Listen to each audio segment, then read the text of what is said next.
Dios nos escucha a nosotros.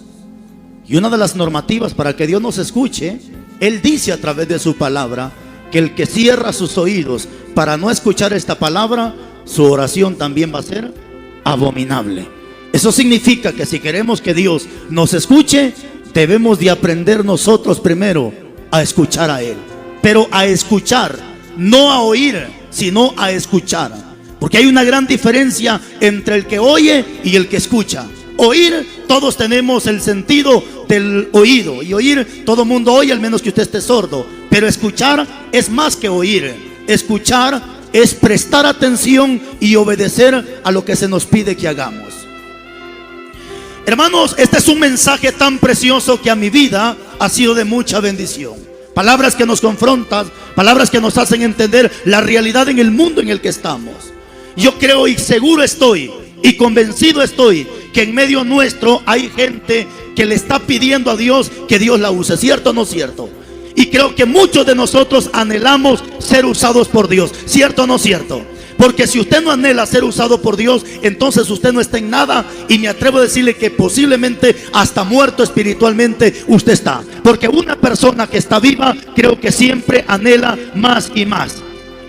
Dame el número 6, por favor.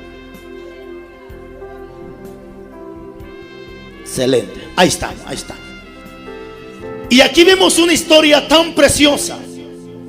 Y quiero, hermanos, con la ayuda de Dios, estos minutos aprovecharlos bien.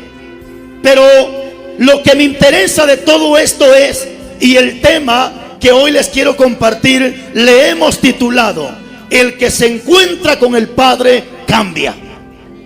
¿Escuchó lo que le dije? El que se encuentra con el Padre cambia. Y vamos a ver de acuerdo a la lectura, y más adelante usted va entendiendo que las personas que tuvieron un encuentro con Dios cambiaron por completo. Eso significa que si hay gente dentro de las congregaciones que sigue siendo la misma persona que cuando vino, o si fuera posible, peor que cuando vino, usted no ha tenido un encuentro con Dios. Y necesita un encuentro con el Padre para que cambie verdaderamente delante de Dios. Dios aquí está llamando a Moisés.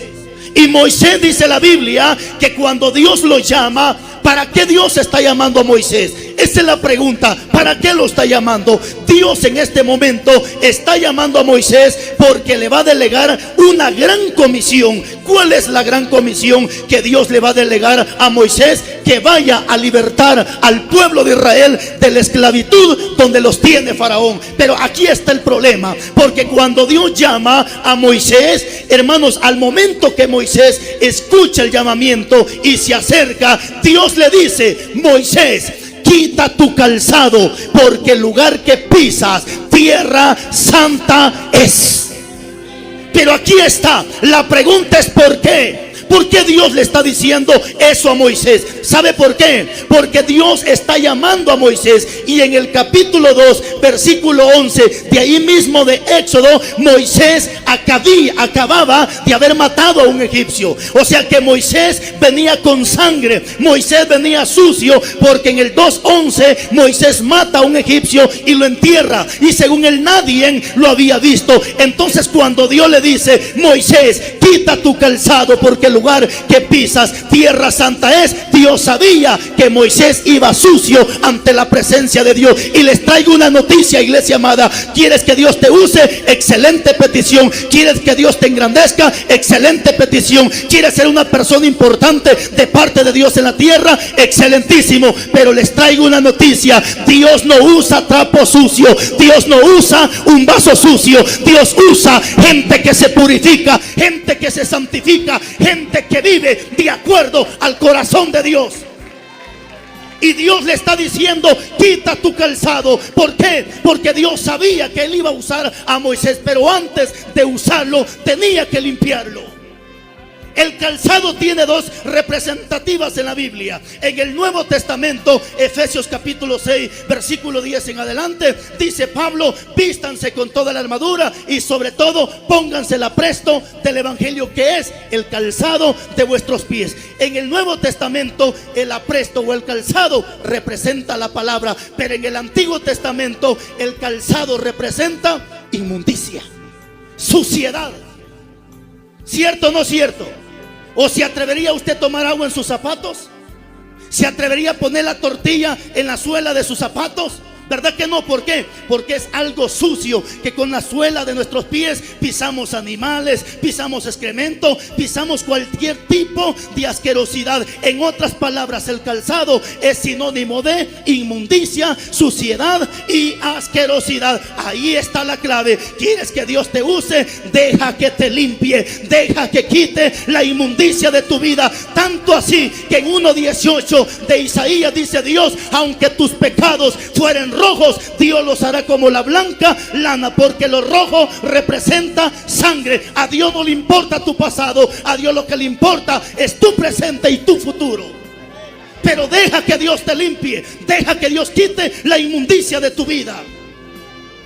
Ahora, pero no solo eso, no solo eso. Moisés, él había matado a este muchacho y lo había enterrado. En el capítulo 4, de ahí mismo por favor, de Éxodo capítulo 4 versículo 6. Cheque esta palabra que Dios le da a Moisés. Capítulo 4 versículo 6. ¿Lo tiene? Le dijo además Jehová: mete ahora tu mano, ¿dónde? En tu seno. Y él metió la mano en su seno, y cuando la sacó, he aquí que su mano estaba leprosa como la nieve. Y le dijo: vuelve a meter tu mano en tu seno. Y él volvió a meter su mano en su seno, y al sacarla de nuevo del seno, he aquí que se había vuelto como la otra carne. Déjeme se lo explique, por favor. ¿Cuál es el seno según la Biblia? Es parte del corazón. Este es el seno. ¿Qué es lo que Dios le está diciendo Dios a Moisés? Moisés, mete tu mano en tu corazón y sácala. Y cuando Moisés mete su mano en el seno que representa el corazón, su mano estaba leprosa. ¿Qué es lo que Dios le está diciendo a Moisés? El problema que ahora tenemos dentro de muchos pastores, evangelistas y ministros de alabanza no tanto es exterior, porque ahorita estamos en tiempos de apariencia, donde los hombres aparentan ser cristianos, donde las mujeres aparentan ser siervas de Dios, ministros encorbatados, entacuchados, hombres que vienen hablando lengua y profetizando, y que uno a vista humana dice es un ministro, es un siervo de Dios. ¿Sabe cuál era el problema de Moisés? Era un problema interior. Cuando Dios le está diciendo mete tu mano en tu seno, le está diciendo pon tu mano en el corazón. Y cuando él saca su mano, ¿cómo estaba su mano de Moisés? Llena de lepra. ¿Qué significa la lepra? Pecado. ¿Dónde estaba el pecado de Moisés? En el corazón. Así tenemos gente hoy en día, que el pecado no está afuera, el pecado está dentro de su corazón. Pero les traigo una noticia, les presento a un cardiólogo que conoce nuestro corazón. Y Cristo dice en Mateo 5:8: bienaventurados los de limpio corazón, porque ellos verán a Dios. No sé, a Dios no le impacta que tú cantes y que prediques bonito. Dios conoce tu corazón. Y hay gente que te habla, te saluda, pero tiene lleno de odio su corazón. Hay gente que ahorita está pidiendo tu fracaso. Hay gente que ahorita está diciendo que fracases en esta tierra, y te sonríe y te dan la mano y hasta un abrazo los Judas, pero desean tu fracaso. Porque el problema de muchos cristianos ahorita no es exterior, sino es interior, mis hermanos. Razón tuvo Dios, y es un texto que lo han transgiversado para decir lo que Dios nunca quiso decir. En el capítulo 15 del primer libro de Samuel, 16, cuando Dios manda a Samuel a ungir a David como rey, ¿se acuerda? Llega, hermano, Samuel, y cuando vio a Elinadab, canillón, y vio a Eliab, dos hombrotes, dijo: este es. Y a ungirlo iba, y Dios le dijo: detente, porque no es ese. Y cuando llega Eliab, también dijo: este es. Y a ungirlo iba, y Dios le dice: detente, porque tampoco es él. El problema, le dijo Dios, que ustedes ven lo que está enfrente de sus ojos, pero yo no veo, dijo Dios, lo que el hombre ve. Yo veo el corazón. Y ahí muchos han tomado ese pasaje para hacer y deshacer con su vida y para decir que a Dios no le importa el cuerpo, sino solo el corazón. Dios nunca dijo que Él quería el corazón. Dios dijo: yo veo el corazón. ¿Por qué? Porque nadie de los que aquí está presente puede ver el corazón del hombre. Nadie puede conocer el corazón del hombre, pero hay uno que lo escudriña hasta con linterna. Hay uno que lo alumbra hasta con lámpara. Ese uno es el Espíritu Santo de Dios, que conoce aún, dice la Biblia, las intenciones del corazón.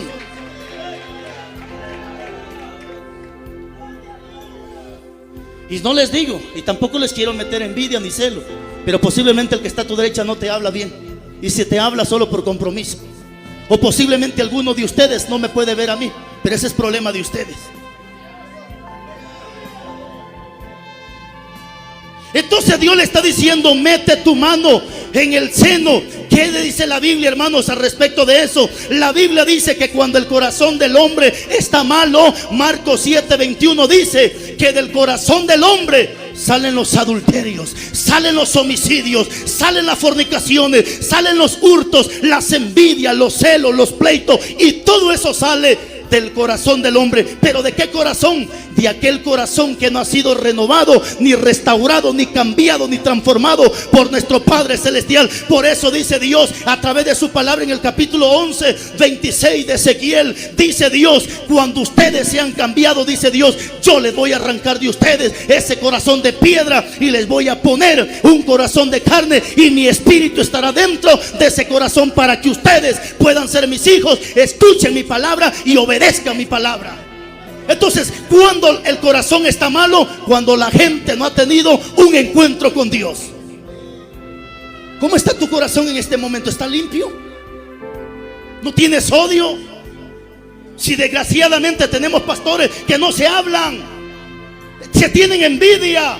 Sí, es que me quitó las ovejas, es que se las llevó para allá, es que tiene una casota más grande que yo. Hermanos, dejémonos de payasada. A Dios no le importa esto. Esto no le importa a Dios. Esto es vanidad de vanidad. De lo que a Dios le importa es la calidad de gente que haya dentro del templo. ¿De qué sirve que sea un templo con buen piso cerámico si la gente que está dentro es puro hueso seco?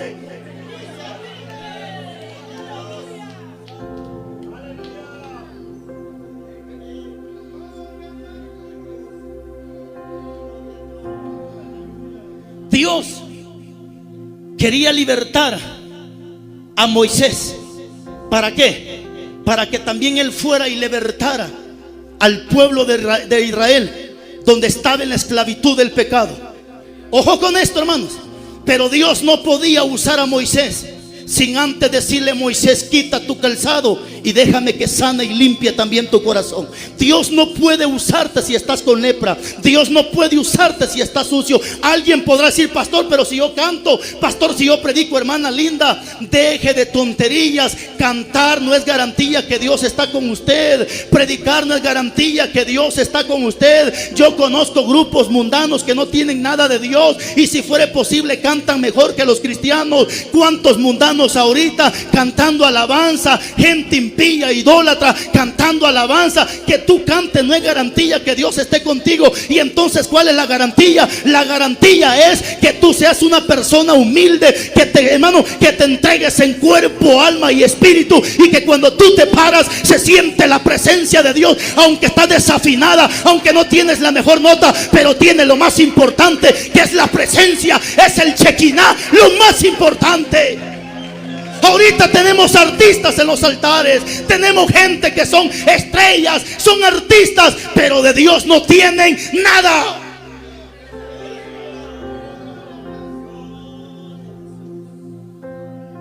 ¿Y de qué sirve que tú cantes bonito si te hace falta la presencia? No está Dios contigo.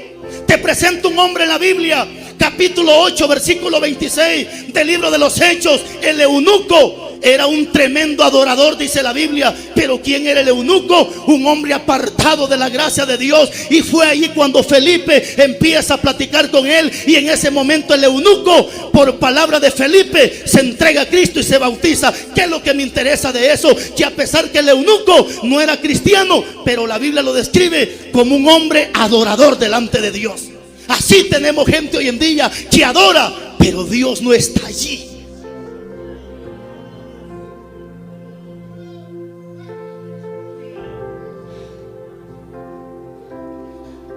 Dios quería usar a Moisés para libertar a su pueblo, pero antes de eso Dios tenía que libertar al mismo Moisés. ¿Quiere que le diga una cosa, hermano? Basado a la Biblia, ahorita tenemos muchos pastores, y de acuerdo a la Biblia se lo voy a decir, y se lo digo de así, pastores. Yo no tengo ningún problema con ningún pastor, porque por misericordia soy pastor. Yo sé que aquí tengo gente que se consagra para Dios. Yo sé que aquí tengo gente que es temerosa de Dios. Hermanos, es que mi pleito no es con los pastores ni con los ministros de alabanza, porque también soy director de ellos. Tampoco tengo problemas con las mujeres, porque nací de una mujer. Tampoco tengo pleito con los curas, nada de eso, hermano. Entonces, ¿con quién es mi pleito? Mi pleito no es con hombre ni con mujer. Nuestro pleito, dice la Biblia, no es contra sangre ni carne, sino contra principados y potestades. Mi pleito es con el pecado que el diablo ha metido en mucho pastor, en mucho ministro. Con ese es el pleito. Y si usted no tiene pecado, no se vaya a poner trompudo. Pero si usted está con pecado, usted endemoniado se va para su casa. Ahora, ¿cuál es el problema? Moisés, para libertar a Israel, tuvo que ser libertado. Ahorita tenemos pastores, tenemos evangelistas, tenemos cantantes que andan pretendiendo libertar a mucha gente cuando ellos mismos son esclavos del pecado. ¿Dónde lo dice? Juan capítulo 8, 31. Juan capítulo 8, versículo 31.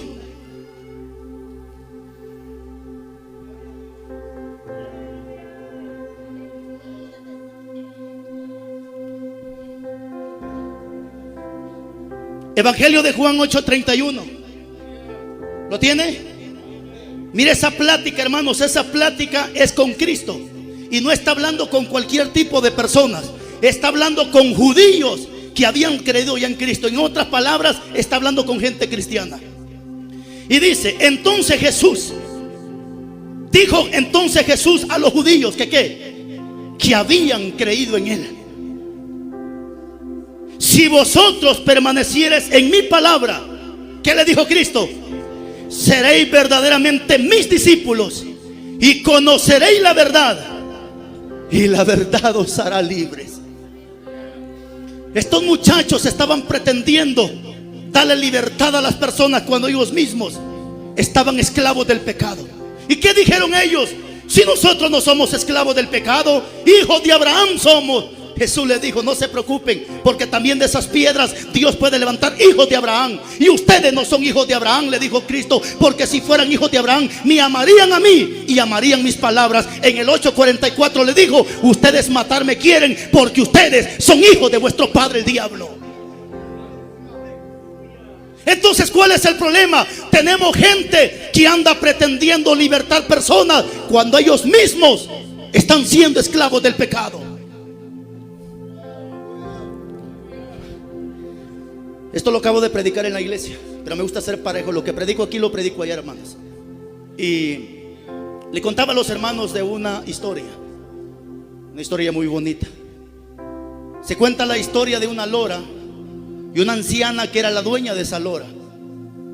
Y dice que la señora todas las mañanas cantaba aquí alabanza que dice: libre, yo soy libre, las cadenas del pecado han sido rotas, libre. Entonces la lorita ya se había aprendido esa alabanza. Y todas las mañanas también la lorita decía: libre, yo soy libre. Pero ¿cuál era el problema de la lora? Que cantaba que era libre, pero estaba dentro de una jaula. Pero un día a la señora se le olvidó cerrar la puerta de la jaula. La lorita vio ese momento específico y dijo: este es el momento que yo necesito para escapar y salir y correr de este lugar. Y cuando la lorita vio la puerta de la jaula abierta, no lo pensó. Salta la lorita y pega su vuelo. Y en el aire, cuando iba, extiende sus alas y dice: libre,